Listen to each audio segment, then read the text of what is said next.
बहुत बड़ी खबर सामने आ रही है। ओमान की खाड़ी में मौजूद 11 ईरानी जहाज तबाह हो गए हैं। अमेरिकी सेना ने ईरान के जहाजों को तबाह कर दिया है। यूएस सेंट्रल कमांड ने यह दावा किया है कि 2 दिन पहले ओमान की खाड़ी में ईरानी शासन के 11 जहाज मौजूद थे, लेकिन अब वहां पर एक भी जहाज नहीं है। सेंटकॉम ने यह आरोप लगाया कि ईरान दशकों से अंतर्राष्ट्रीय शिपिंग को परेशान और निशाना बनाता रहा है। तो ईरानी नेवी के 11 जहाज देखे किस तरह से तबाह करने का यह बड़ा दावा यहां पर किया गया है। ओमान की खाड़ी जिसमें मौजूद 11 ये नेवी जहाज और इसे पूरी तरह से तबाह कर दिया गया। ट्रंप ने ईरान पर हमले जारी रखने की बात को फिर दोहराया है। व्हाइट हाउस ने अपनी प्रेस कॉन्फ्रेंस के दौरान कहा कि ईरान में हमारा एक्शन जारी रहेगा। ट्रंप ने ईरान को आतंक का स्पॉन्सर बताया है। साथ ही बोले कि हम ये पक्का कर रहे हैं कि दुनिया का नंबर 1 आतंक का स्पॉन्सर कभी भी न्यूक्लियर हथियार हासिल ना कर सके, उसके पास कभी न्यूक्लियर हथियार ना हो, यानी कि परमाणु ताकत ना हो। ईरान के एटमी ठिकाने नष्ट करेंगे। डोनाल्ड ट्रंप की तरफ से एक बार फिर ये बहुत बड़ी चेतावनी यहां पर दी गई है। देखिए, यूरेनियम परमाणु संवर्धन वो कार्यक्रम जिसे लेकर पहले ही ईरान ने साफ कर दिया था कि वो किसी भी स्थिति तक जाने को तैयार है, लेकिन ये हक अमेरिका को कभी नहीं देगा। और यही वजह है कि सर्वोच्च नेता ईरान के सुप्रीम लीडर खामनेई का खात्मा हुआ, लेकिन अब भी बात वहीं पर आकर टिकी हुई है। Ensuring that the world's #1 sponsor of terror can never obtain a nuclear weapon. Never going to have a nuclear weapon. I said that from the beginning. They're never going to have a nuclear weapon. They were on the road to getting one legitimately through a deal that was signed foolishly by our country. And finally, we're ensuring that the Iranian regime cannot continue to arm, fund, and direct terrorist armies outside of their borders. जानकारी के मुताबिक Iran के हमलों में जख्मी अमेरिकी 3 सैनिकों की मौत हो गई और इससे पहले 3 अमेरिकी सैनिकों की भी मौत हुई है। अमेरिकी सेंट्रल कमांड की तरफ से जारी बयान में कहा गया कि यह अमेरिकी सेना के लिए एक बड़ा नुकसान है। इससे पहले अमेरिका के 3 सैनिकों की मौत हो चुकी है, जबकि कई अमेरिकी सैनिक गंभीर रूप से जख्मी हैं। देखिए, ईरान की तरफ से भी खतरनाक हमले यहां पर मिसाइल ड्रोन के जरिए किए जा रहे हैं, जो कि ईरान की सबसे बड़ी ताकत का हिस्सा यहां पर है। अमेरिका ने कहा है कि होर्मुज स्ट्रेट सुरक्षित है, यानी कि महफूज है। अब समझिए इसके मायने ये हैं जो सीधे सीधे उस अर्थव्यवस्था को सबसे ज्यादा प्रभावित करेंगी, जो कि जुड़ी हुई है आम इंसान से भी। होर्मुज स्ट्रेट को लेकर ये 2 तरफा जो तस्वीर है सामने आ रही है, जहां पर IRGC की बहुत बड़ी चेतावनी है, इसे बंद कर दिया गया है। जो आएगा आग के गोले में तब्दील हो जाएगा। तो अमेरिका की तरफ से यह दावा है कि होर्मुज जो है वो पूरी तरह से सुरक्षित है, सेफ है, लेकिन होर्मुज स्ट्रेट को लेकर IRGC की यह सबसे बड़ी चेतावनी है कि होर्मुज स्ट्रेट जो है अगर यहां से कुछ भी गुजरा तो फिर उसके बाद उसे पिछले साल के सबसे ऊंचे स्तर पर पहुंच गई है, जिसे लेकर आज शिपिंग मिनिस्टर बड़ी बैठक करेंगे और इस बैठक में तेल इंपोर्ट और स्ट्रेट ऑफ होर्मुज के असर की समीक्षा की जाएगी। जैसा कि हम जिक्र भी कर रहे थे, ये बात सिर्फ 2 देशों की नहीं है, ये उनके वजूद की नहीं है, ये है वैश्विक तौर पर अर्थव्यवस्था पर पड़ने वाले सबसे बड़े असर की। क्योंकि इससे पहले पेट्रोलियम मंत्री हरदीप पुरी ने तेल आपूर्ति की समीक्षा की थी। सरकार स्थिति पर अपनी पैनी नजर रख रही है ताकि देश में पेट्रोलियम उत्पादों की उपलब्धता और कीमतें जो हैं वो नियंत्रण में यहां पर रहें। क्योंकि इसका सीधा सीधा असर जो है वो उसका कच्चे तेल की कीमतों पर पड़ता है, जिसका महंगाई से सीधा असर यहां पर होता है। और अगर बेकाबू कीमतें होती हैं तो आम जनजीवन की जेब पर इसका सबसे बड़ा असर पड़ता है। ऐसे में होर्मुज स्ट्रेट पर सबसे ज्यादा नजर रहती है, क्योंकि वो समंदर की ऐसी दुनिया है, ये वो स्ट्रेट है जिसे अगर बंद वाकई कर दिया गया तो सब कुछ असंतुलित यहां पर हो सकता है। राष्ट्रपति ट्रंप ने कहा कि ईरान के खिलाफ सैन्य कार्रवाई की 4 से 5 हफ्ते की तैयारी की गई थी और जरूरत पड़ी तो यह ऑपरेशन और लंबा चलेगा। ट्रंप ने ईरान के खिलाफ ऑपरेशन एपिक फ्यूरी को बड़ा सैन्य ऑपरेशन अभियान बताया। साथ ही कहा कि ऐसा अभियान दुनिया ने नहीं देखा होगा। हमारे पास दुनिया की सबसे शक्तिशाली सेना है। ट्रंप ने ईरान के 9 नौसैनिक जहाज को डुबो देने का भी दावा किया। वहीं ट्रंप ने यह भी कहा कि उन्होंने जनरल सुलेमानी को मारा था। 2020 में ईरानी जनरल कासिम सुलेमानी की ड्रोन हमले में मौत हो गई थी।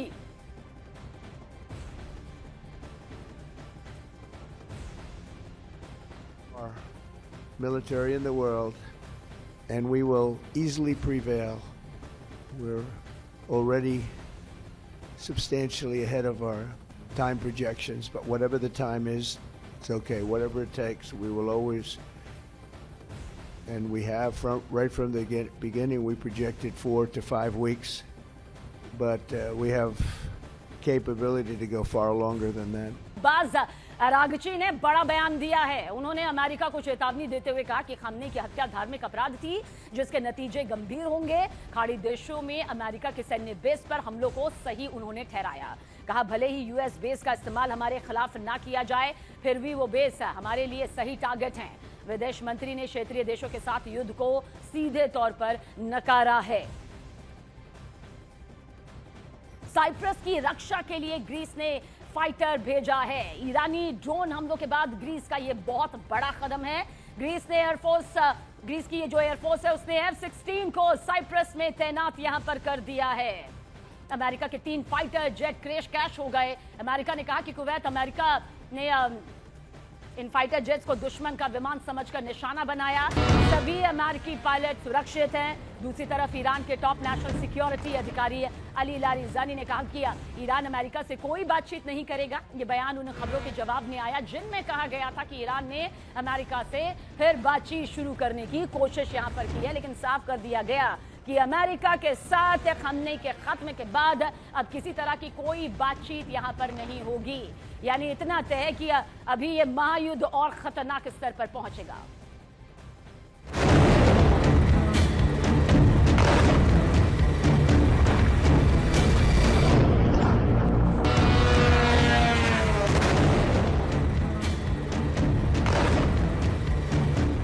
अमेरिकी B-1 बॉम्बर ने ईरान में जबरदस्त हमला किया है। अमेरिकी सेंट्रल कमांड ने बताया कि अमेरिकी B-1 लंबी दूरी के बॉम्बर बीती रात ईरान के अंदर बैलिस्टिक मिसाइल क्षमताओं को कमजोर करने के लिए हवाई हमला किया गया।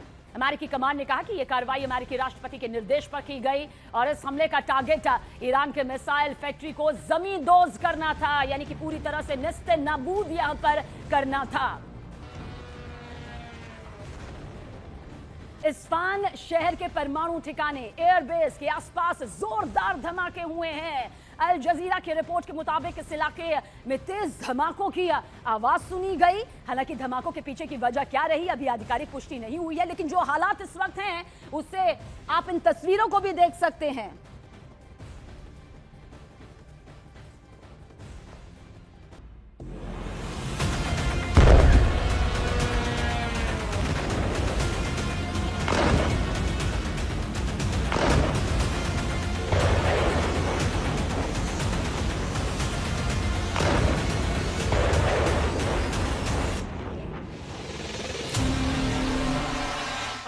अमेरिका का सफाया, तीसरे दिन ईरान का तूफानी हमला।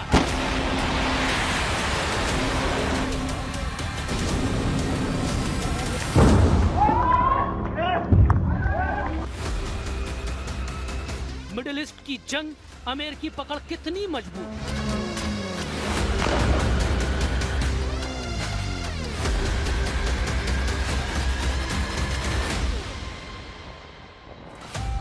सीधे जंग में उतरा ईरान, अब मैदान बराबर होगा।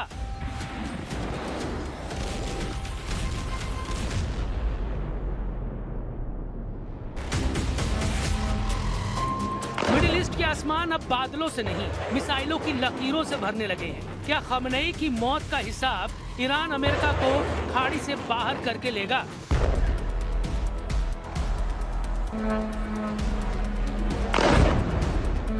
दुबई और अबू धाबी, जहां कभी कारोबार की रोशनी थी, अब एयर डिफेंस की चमक दिखाई दे रही है।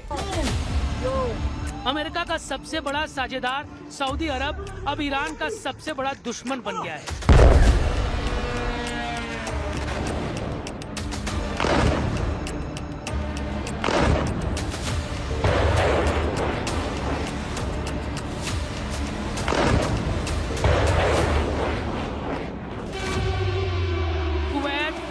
कतर, जहां अमेरिकी कमांडरों की गश्त थी, वहां हर मिसाइलों पर वॉशिंगटन के नाम एक खुली चेतावनी है।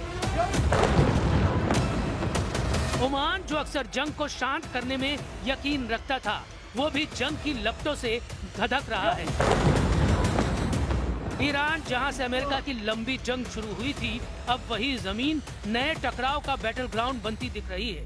सबसे बड़ा सवाल है, क्या ईरान सिर्फ जवाबी हमला कर रहा है या मध्य पूर्व के नक्शे को नए सिरे से खींचने की शुरुआत कर रहा है?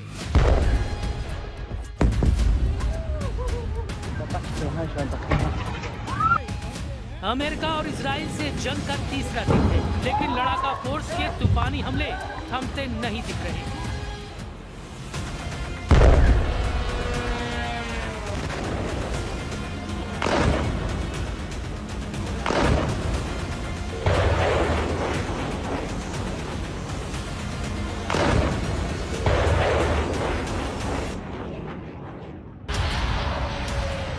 तीसरे दिन ईरान का निशाना बना सऊदी अरब का रास तनूरा तेल परिसर।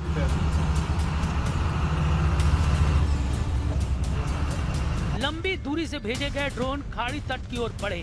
सऊदी अरब के एयर डिफेंस ने 2 ड्रोन इंटरसेप्ट की, लेकिन गिरते मलबे से रिफाइनरी परिसर में आग लग गई।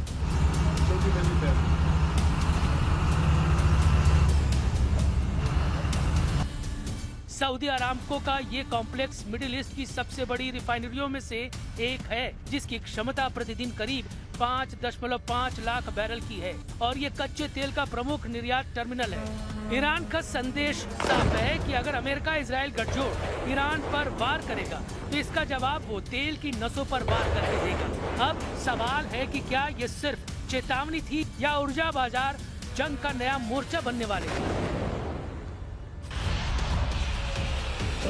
ईरान से उठी चिंगारी ने कतर को भी झकझोर दिया। कतर सरकार ने दावा किया है कि ईरान ने दोहा के ऊपर 65 बैलिस्टिक मिसाइलों और 12 ड्रोन से हमला किया। हालांकि कतर की एयर डिफेंस ने ज्यादातर हमलों को हवा में नाकाम कर दिया, लेकिन मिसाइलों के मलबे में कई लोग घायल हो गए और इलाके में अफरा तफरी मच गई। यह हमला कतर पर सिर्फ मिसाइल अटैक नहीं था, बल्कि टारगेट पर थे अमेरिकी ठिकाने, जहां अमेरिका का मध्य पूर्व ऑपरेशन चलता है, और इसकी वजह से कतर का एयरपोर्ट भी निशाने पर आ गया, जिसके बाद एयर ट्रैफिक रुक गया और हवाई सेवा बाधित हो गई। एक्सपर्ट्स का मानना है कि यह हमला अमेरिका और इजराइल के हमलों के जवाब में खाड़ी देशों पर दबाव बनाने का है। आयतुल्लाह खमेनी ने पहले ही चेतावनी दी थी कि अमेरिका का मिलिट्री एक्शन और टकराव की नीति पूरे इलाके को अस्थिर कर देगी।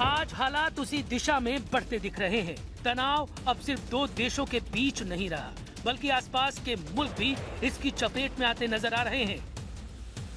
इजरायली और अमेरिकी सुरक्षा एजेंसी एक्टिव मोड पर हैं और ईरानी हमलों को इंटरसेप्ट करने की कोशिश जारी है, और कई ऐसे हमले हैं जिन्हें इंटरसेप्ट किया भी गया है, क्योंकि इजरायल देखिए इसमें सबसे ज्यादा माहिर माना जाता है। छोटी लेकिन वो अत्याधुनिक तकनीक उसके पास मौजूद है, जिसके बूते वो वैश्विक तौर पर कमतर नहीं आंका जाता है, और यही वजह है कि इंटरसेप्ट करने की जो उसकी सबसे बड़ी कुवत है, वो कई हमलों को नाकाम भी यहाँ पर करती हुई नजर आई है। लेकिन ईरान ने दागी है कद्र, और ये जो हमला यहाँ पर हुआ है, इसके बाद हाई अलर्ट भी जारी कर दिया गया है, ये भी आप तक पहुंचा दे।